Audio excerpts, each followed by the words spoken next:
Alright, let's get this video out of the way. First, I want to say, please grab a copy of Down to Size 12-inch vinyl of the song, which I started here on the channel, also featuring 3 of my other songs, some which, actually, Uncertainty, which is the second track on the first side, was also made here on the channel. I think it was the video where I used the Behringer Pro VS Mini. I think like the only time I used the Behringer Pro VS Mini. I sold that off. Didn't really connect with it. Didn't really see a point in having it. But I do like that song, Uncertainty. That and Down to Size are both on this vinyl. So if you want to support the channel and you are a vinyl collector of any sort, please pick it up. There's a link in the description. So first off, let's talk about where I've been and why it's been such a long time since I made a video. Just dealing with the residency last month, finishing out the shows and all of that stuff there. And also I've been having these ear infections. So the 3rd and 4th show of my residency and the 4th, which were the 4th and 5th shows that I played in February, they were both played with only hearing in one side. And right now I can only hear out of my right side. So it started off as pain in my left ear. I got antibiotic drops. Within a couple days of putting those in, the pain had gone away, but then I lost the hearing in this ear, got all clogged up, finished the antibiotics, went to an urgent care facility, and they basically gave me an enema for the ear. It didn't work immediately, but the next day my hearing came back. Well, 2 days later, the hearing in the right ear went. So I had to play the last show of my residency without the right ear. I'd already played the second to last, the 3rd show with no hearing in the left ear. And then that one cleared up on its own. I didn't need to go to urgent care or anything. I did put the same antibiotic drops in it. I got a good 3-4 days, and then I started getting pain in the left ear again.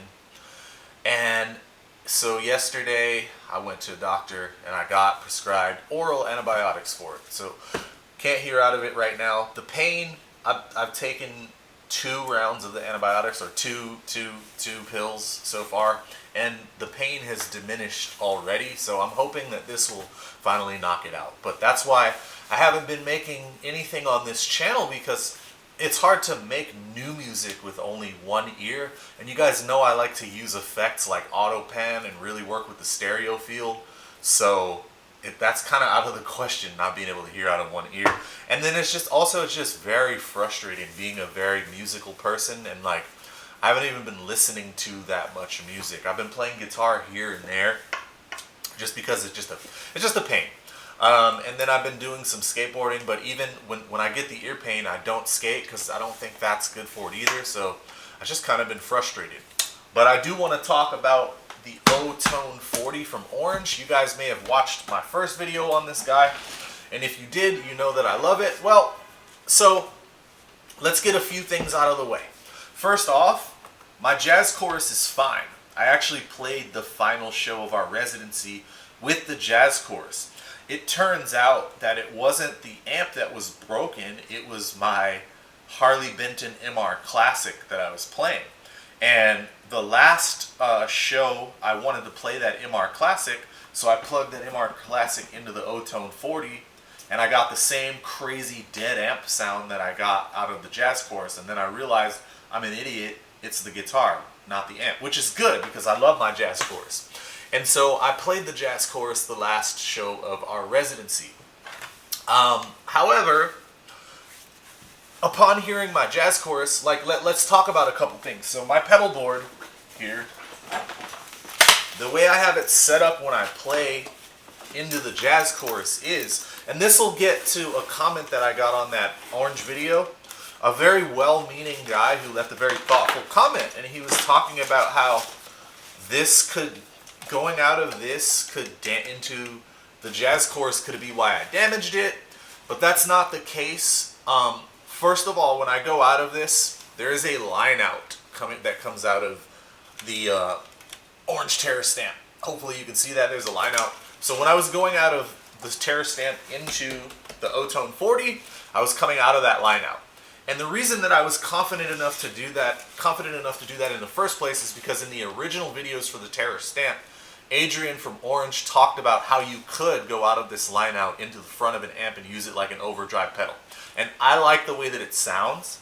And at the two shows where I played this Orange, which I'm gonna play that. I guess I'll play some of the footage from me playing the Orange amp now.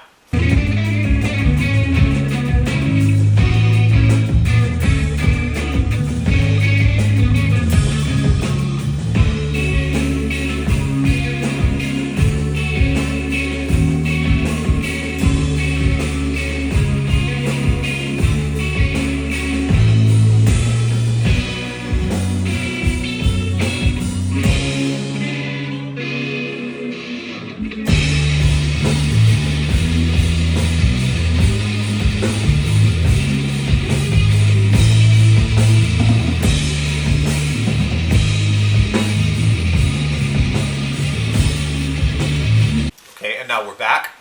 I love the sound of those shows, and I got so many compliments on my guitar tone on those shows. I don't know if you can hear it very well from that footage because that's just iPhone speakers. Sounded really good in the room.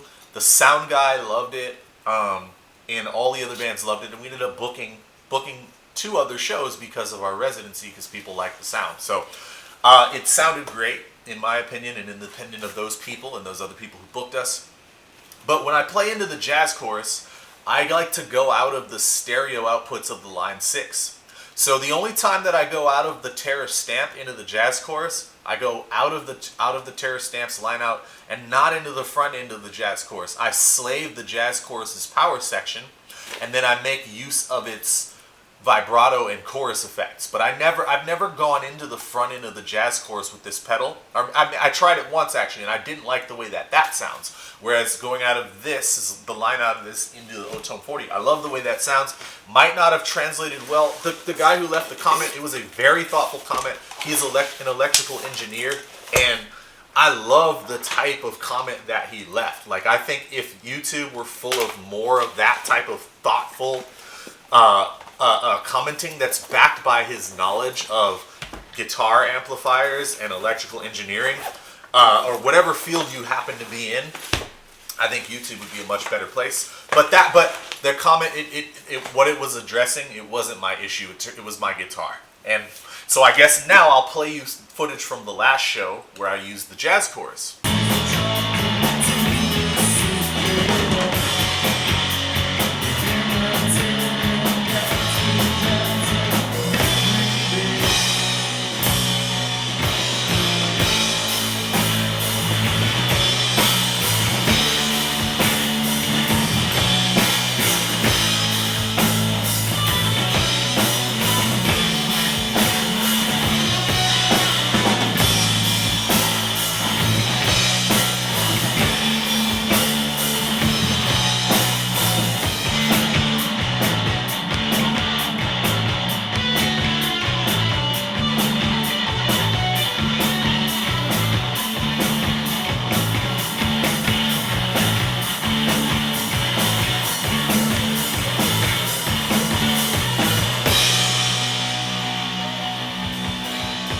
So you can hear the jazz chorus sounded a little bit different. And the reason is, when he's miking the amp, he's using one mic.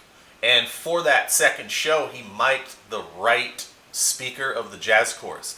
Now you could probably put 2 mics on the jazz chorus, but I don't know, that may create some issues. And so I've decided that going forward, whenever I play gigs that mic an amp, or tiny gigs, I will be using this. And whenever I play gigs that are a little bit larger, and like we played a gig, it was a benefit show for the fires, I'll be using, and there were no mics on the amps, and because of that, that's actually the show that inspired me to pick this up, because one of the bands, Uncle, oh man, I gotta remember their name. Warm Uncle is the name of this band, and they're phenomenal. They're so loud.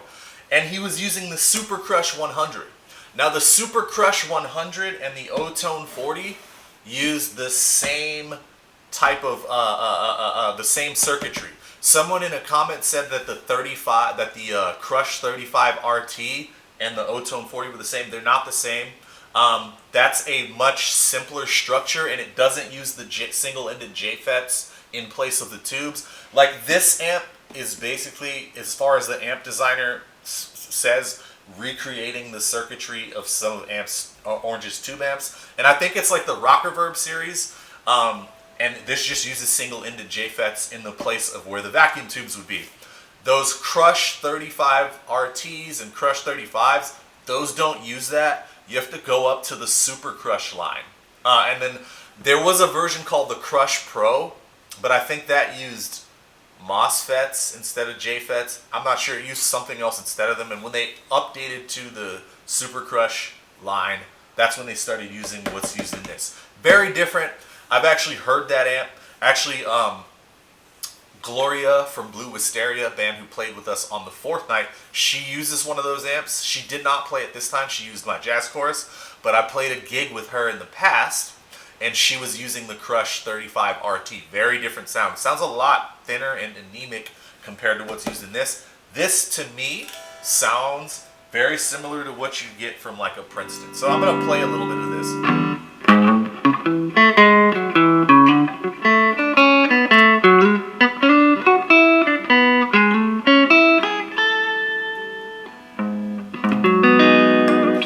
If you know, you know. That's one of my favorite guitar YouTubers. Ask Zach. It's got that Princeton-y sound, especially with this.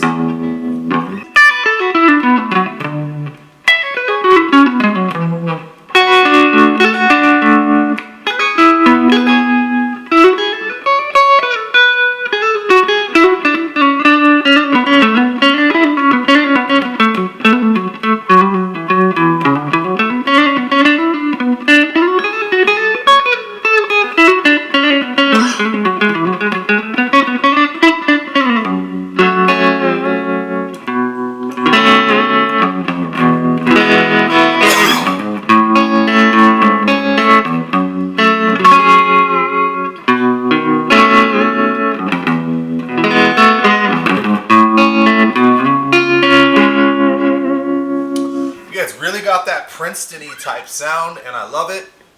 I'm using right now the Joyo Batson with it, and this has like got a bunch of different emulations of dry pedals.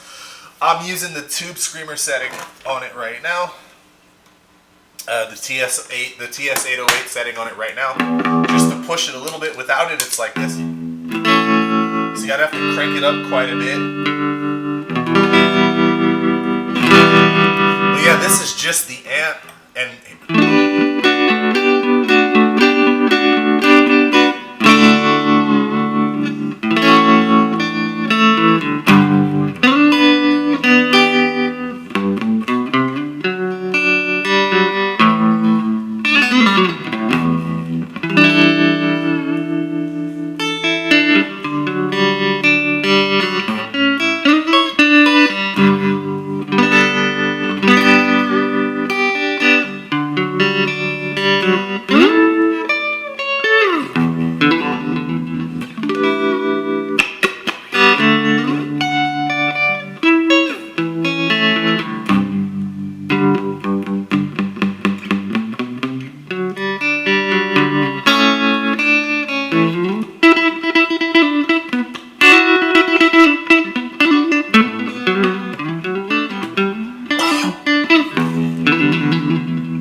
this is my parts caster, and it's very dusty because it's been up in my garage for months.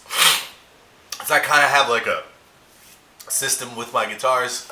The Les Paul's always my number one, and the Gretsch is number two. And in the apartment, I always either have this Strat or my MR Classic. But the MR Classic, as you know, is in the dumps right now, so I swapped out that one for this one. But this one is so dusty and it's making me sneeze. But yeah, this you hear this. So I'm thinking like in the future I could play gigs with literally just this and this overdrive pedal or my NuX Golden Horse. Like, let me play something a little more gainy for you real quick. And I'm gonna use the Riot Drive setting on this. It's called the Riot.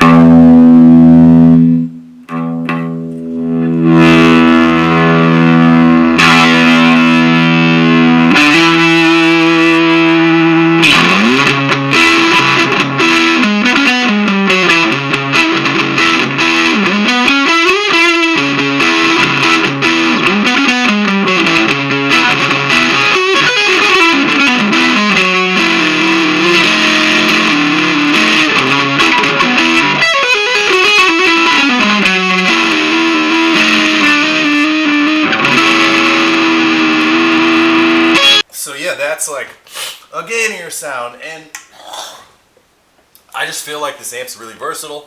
It gives me kind of that tube amp sound. Like, and I advise you to go play one of these. It's $400 to pick one up. And I think for $400, like, you'd be in like used 15-watt tube amp category with that. And a lot of those used 15-watt tube amps, they're cool. But like, I got a friend right now, and his Blues Junior just took a complete dump, and he doesn't know what's wrong with it at all. He's gonna have to take it in and get it fixed. Every single tube amp is gonna run into issues like that. The only like full tube thing that I have right now is the Moore tube engine, and I like the way this thing sounds a lot because it's just a clean platform, and I can put all my pedals into it. Even if I have like an overdrive setting where I just want the sound of the overdrive pedal and like nice saturated tubey sound, I can get it. But that thing, the big reason why I couldn't play that at my live gigs is that started making a weird sound. Like I can play it, but it's emitting some strange sounds, so I'm gonna have to take it to someone to look at that, because I'm comfortable enough working on my own guitars. Like this parts caster, by the way, this is a Fender SE Strat, so it's one of the Strats that came in the packages. It's got a CXS serial number, so it's from the early 2000s, like somewhere around 2001. And what these was they were kit guitars, but they were like the thirds and fourths of the Fender American line, and they would ship them over, and they would make these kit guitars with cheap parts out of them. So what I did is I got a different pick guard going. I shielded this pick guard. I bought these Wilkinson Strat pickups that are they're like Alnico 2, I believe. They're really low output, very 60 Strat sounding. And then I rewired it so that the second tone pot, it actually blends the bridge pickup into wherever you are. So I can get a neck and a bridge pickup if I want, anything like that. And then it's got a real sized Fender American tremolo block in it, because these Squier SE Strat kit guitars, they're the proper depth, so you can put like a real tremolo block in there. And so that's what I did. I actually did everything myself, but and then I swapped out for Fender locking tuners. And this thing is a beast. I don't play it more because I have a love-hate relationship with Strats. Like, I had an American Strat for a while, and I actually prefer this to that by leaps and bounds. But I played it live. I think there was a music video somewhere that I made where I'm playing that one. It was a white American Special Strat, and I could never fully connect with it. But this thing's awesome. I just have a love-hate relationship with Strats in general. But I think the Strat sounds great with this. All of my guitars sound great with this. But also, I wish I could hear the MR Classic through it, but I'm going to have to bust that out and do some soldering, which, to bring me back to my original point, like, I don't mind doing that on a guitar, but I'm not going to touch an amp. I'm not going to work on an amp ever. I just won't do it. I know there's a lot of people that are like, it's no big deal, you can do it, but that's cool. I'm not going to shock myself. I've shocked myself before, and it wasn't pretty. I didn't feel like myself for 2 weeks, so I'm not going to be doing it with guitar amp stuff. But this thing will be a perfect second amp and a perfect amp to have up here in the apartment, while the Jazz Chorus is for the larger gigs. And I think it sounds phenomenal. So I'm going to be holding on to this thing, and I think you should check it out yourself. And maybe I'll make some videos in the future seeing what kind of like orange rock reverb sounds we can get if we go out of the preamp of the Terror Stamp and slave the power amp section of this. Let's see how orange we can get this orange amp to sound, because and it could be how I'm playing it. Like, I have scooped out a little bit of the mids to give it that more Fendery characteristic, but that's how it sounds to me. That's how I think of this amp, kind of like a little Princeton. Although my experience with Princetons, this is a little bit louder than a Princeton, so do with that what you will. But yeah, I think this amp is great, and I think this fills a space for a lot of people. And my experience with orange amps is they have pretty good longevity. I've had the Terror Stamp since launch, never had an issue with it. Had the Rocker 15 for a while, like maybe 3 years. I ended up parting with it because it just didn't do what I needed, and I at the time, and I stopped playing it. Like, I liked the clean channel on that amp better than I liked the drive channel, and the Rocker 15's clean channel has no tone control, it's just a volume control. So it's like, if I'm gonna keep this amp just for that section, like that was like, I paid like $900 for that amp. Might as well sell it and get something else. I ended up selling it, and then I just kept my jazz chorus, which I've kept forever. And I just started building up the preamp section type thing. Like for a while I did the Victory V4, the Dutches, the full amp, not the preamp. I didn't like that power amp section. Like those Class D power amps, power sections, they're weird. Like I gigged with it, and it would sound good in rehearsals, but every time I went to a gig with it and I would hear the video playing back, it just wouldn't sound good at all. So I parted ways with that. This thing sounds great. It sounds full. Tell me what you thought of the live footage that I posted up. Obviously, the only footage that's recorded with an actual camera is the footage that I took of the last gig where I'm playing the jazz chorus. So that one should sound better because I'm using the Sony camera here with a nice mic, whereas the other footage of this amp, it's all just the iPhone. But the iPhone mics are pretty good these days too. But more music in the future whenever this ear clears up. And thank you for watching this. Make some music. Peace.